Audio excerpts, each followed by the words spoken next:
Hello students, in this session we are going to study about various types of adaptations of your self-pollination. In our previous classes we already studied about pollination and its types.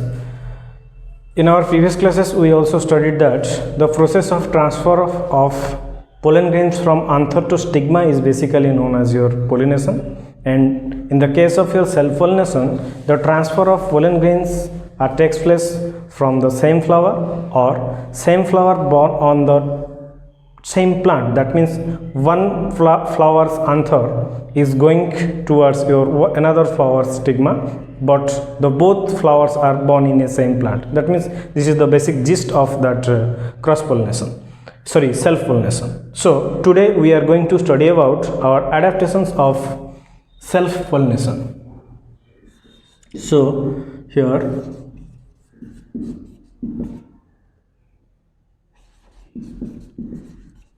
adaptations of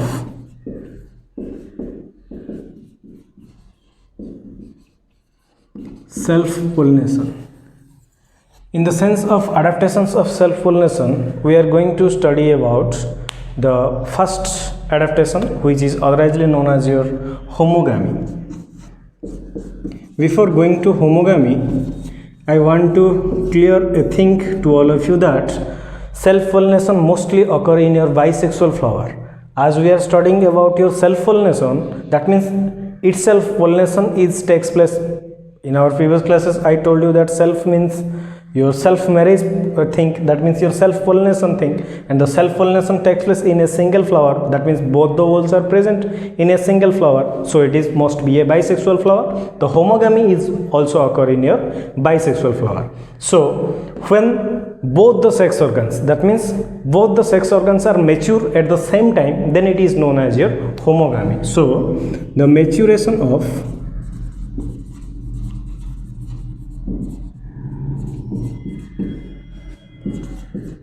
both the sex organs, that is your anther and stigma, are in same time. That means the maturation of both the sex organs. That means when the anther is mature, then also the stigma is mature. That means both the sex organs are mature in the same time. And these types of feature is going to show about adaptations are going to in your homogamy. And the best examples of homogamy is your rice, wheat, maize, etc. These are some of the basic examples of your homogamy. In all these examples, both the sex organs are mature at the same time. And our next adaptation is your cleistogamy.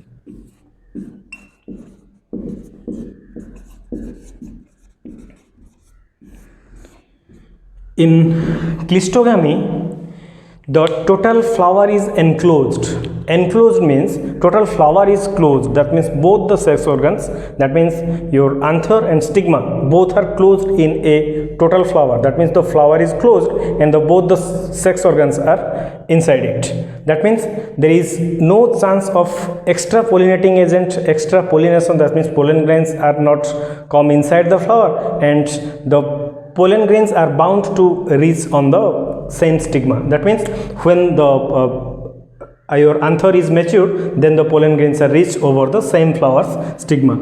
We just draw a simple diagram over here. Say this is your closed flower and this is your ovary part, this is your style and stigma, and this is your anther part. And as the flower is closed, when the anther is going to mature, it must be reached over the same flower stigma. That means the stigma is inside it and the anther is inside it. As the flower is closed, there is no extra pollinating agent come across the flower into it, and the pollen grains are not going outside. That means there is no transformation takes place. That means in and out process is not occur here. That means in the present situation the total flower is in lockdown situation. So in this case the total flower is closed, so it is authorizedly known as your cleistogamy. That means there is no chance of extra pollinating agent, there is no chance of extra transfer of your pollen grains from outside and outside to inside. The total process is takes place inside the flower. So this process is authorized known as cleistogamy, and the common example of your cleistogamy is your oxalis.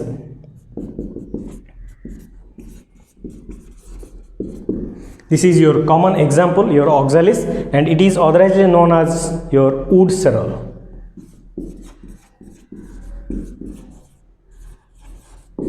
Is the common example oxalis, wood sorrel. Okay, your next adaptation is your chasmogamy.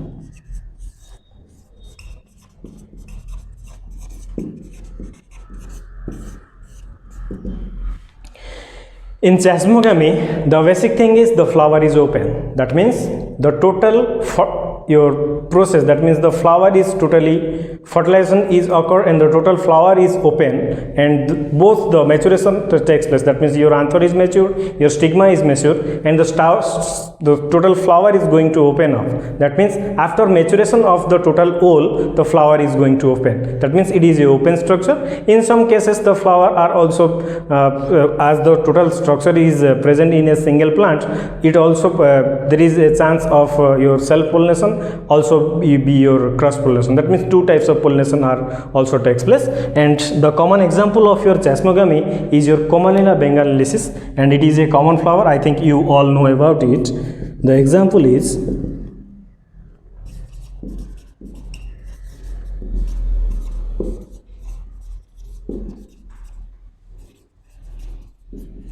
this is a common example of your chasmogamy, and it is commonly known as conure. I think it is I think you all know about it. Some yellow colored flower and look like a funnel, a long stalk like structure and a tiny petal over here and a funnel like structure over it. So this is a common example of your chasmogamy. So I can repeat the total terms. In adaptations, we are going to study about our self-pollination. In self-pollination process, we studied about three types of things. One is your homogamy, next one is your cleistogamy, and last one is your chasmogamy.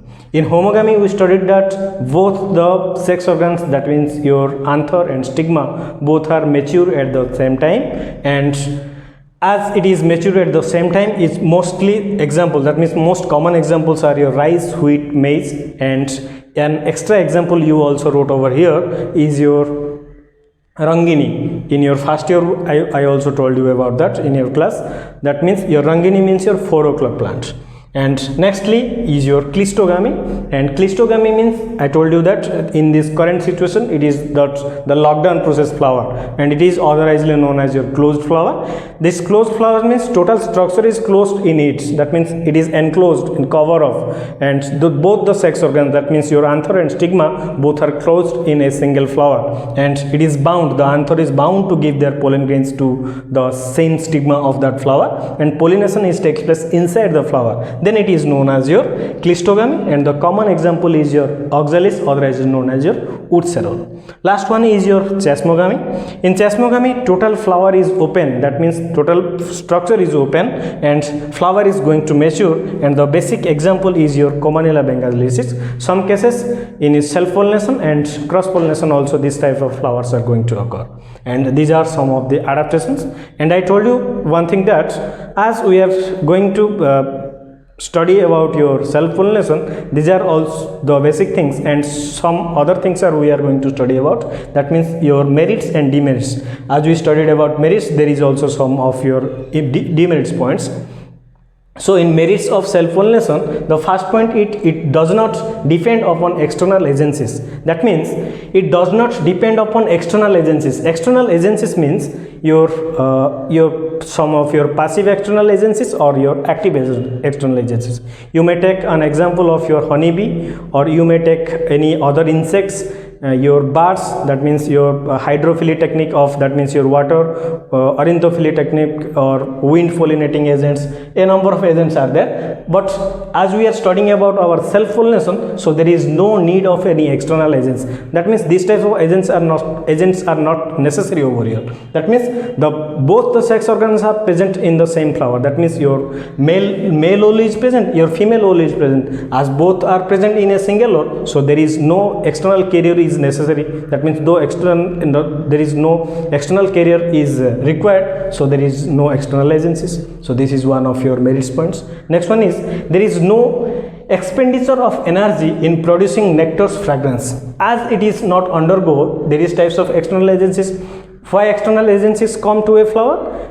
Because of the attracting nature of the flower. The attractive nature, that means the two holes, that means the first two holes, that means your calyx and corolla, that means your attracting color, nectar and your fragrance. That means these three things are not necessary over here. That means we are going to study about your self pollination. As we are studying our self pollination, so all these things are present. That means both the sex organs are already present over here, so there is no necessary of your nectar and fragrance. So there is no expenditure of your energy about to using your nectar and fragrance. Next one is no wastage of pollen grains. Obviously there is no wastage of pollen grains takes place, because there is no external agencies are used. Pollen grains are not transferred over here. The pollen grains are reached. That means your flower, maybe your open flower, maybe your closed flower. You may take your closed flower. As the pollen grains are, the anther is ruptured and the pollen grains are reached over the same stigma. That means the same flower's anther is ruptured and same flower's stigma, that means receive all the pollen grains. That means there is no wastage of pollen grains takes place. It is also the one of the merit points. Next one is, improved varieties can be preserved and produced. You may take one example over here. Improved varieties, you may take one improved variety, that means your rice, can be preserve and produce. You can you may take an example. In 2020 you cultivated a single variety, that means a good quality rice variety, and you can preserve it. That means you can preserve the seeds and you produce it in your next, that means in your next year, that means your 2021. That means the improved varieties is repeatedly used in a same field. That means it is preserved and repeatedly used. That means you are produced. It maintains, next one, it maintains genetically pure line of next generation.